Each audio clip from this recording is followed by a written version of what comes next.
We've left it until 7:44 to talk about Tottenham. So Matt Upson is with us at Craven Cottage, but we really have to get down to what's been a dreadful week for your old club. Europa League exit last night against Dinamo Zagreb off the back of defeat in the North London derby. It was the manner last night, wasn't it? I mean, I thought when it got to full time at 90 minutes, well, at least they can have a word with themselves now and think we've dodged one here. We got 30 minutes to pull it round. But they were abject again in the last 30 minutes. I saw Mourinho's interview after, which didn't really convince me. I thought Hugo Lloris was ridiculously honest. I mean, he's called everybody out. But this looks like a club and a team that's just falling apart at the seams. What's happening? Well, first and foremost, I don't know because I'm not on the inside of things. I don't know exactly what's happening. But from the outside looking in, I did the game last night, obviously, and I kind of called it early. You could tell by the body language of the players that they were not engaged in this game at all. They didn't seem to be responding to what Jose probably asked of them. I don't feel like the players were playing for him at all, and that's my biggest concern. I think the minute that happens, there's only one thing that happens after that, and that's a manager losing his job. I also feel that the hangover from the North London derby was clear as day. Even the players that weren't a part of that game didn't perform in any way, shape or form. It was quite possibly one of the worst performances I've seen from the Tottenham side, personally. I think, given the moment, given the situation of the North London derby and the way that they performed in that. Let's not forget, going into that game, they played against lesser sides, but all of a sudden, we had a conversation last week about if anybody was going to replace Leicester in that top four, who was it going to be? And they were playing that well and attacking that well that I actually felt like Spurs had a chance at that point. Not going to get anywhere near it now. Not anywhere near it.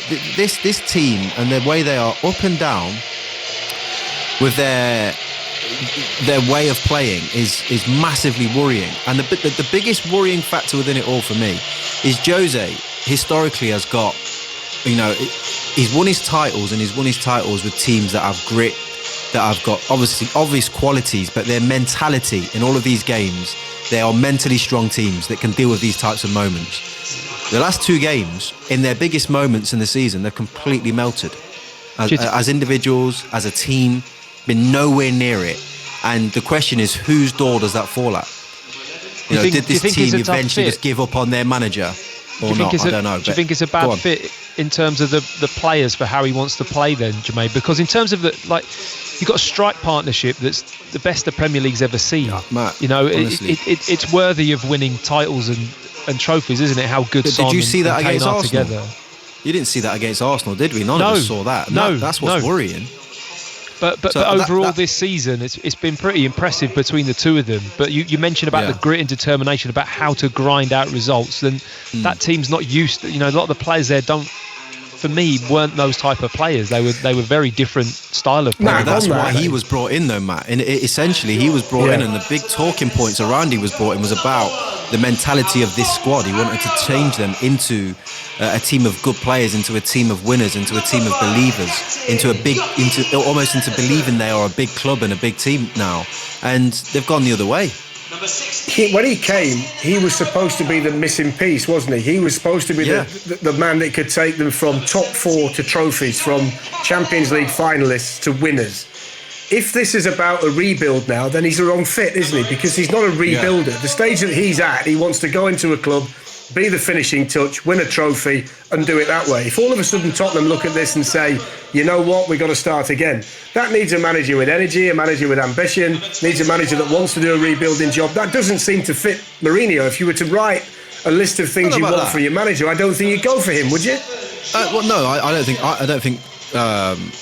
As a club, you personally would. No, he's usually a man who wants to kind of have it there, ready and set in stone. And if he needs to add one or two, then but he's never been the type that wants a complete rebuild. But I would never put Jose Mourinho as the type of person to walk away or kind of stand down from a challenge either. I think the problem he's got now is I don't even think that the League Cup saves him in regards to what Tottenham fans want from their manager now. I think we've got ourselves into a situation now where the fans are probably looking at what Jose's done over the period of time that he's been at the club, and it looks negative. There has been no consistency in their style of play.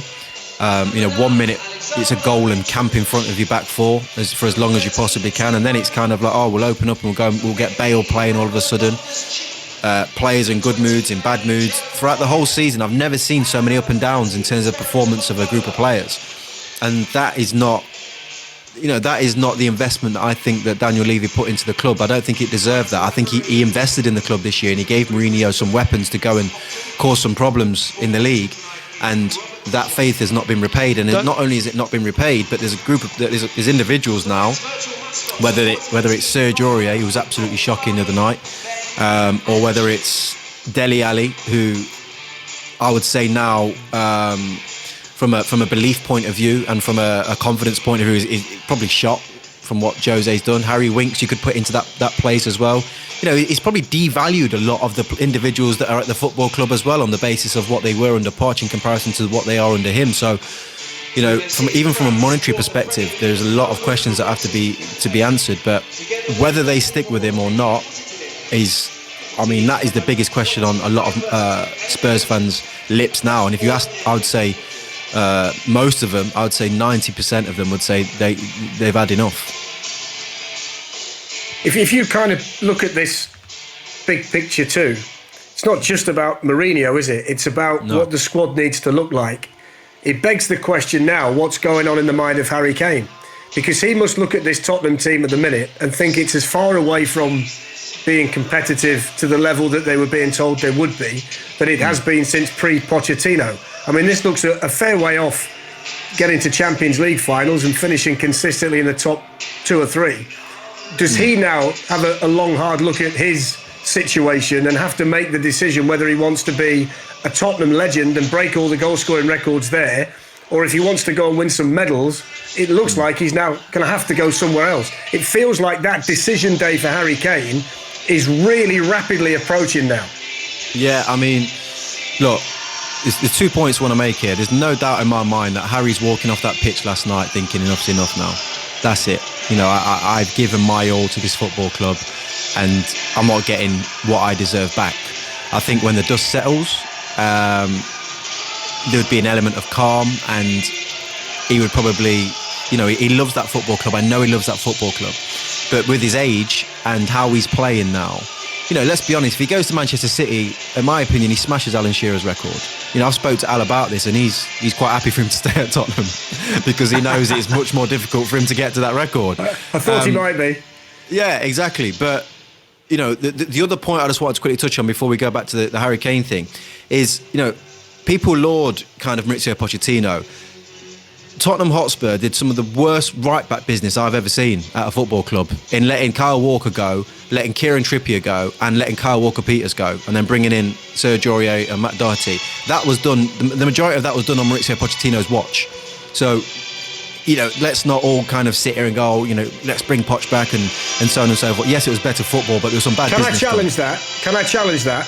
Yeah. Can I challenge that by saying that you're completely right in what you say?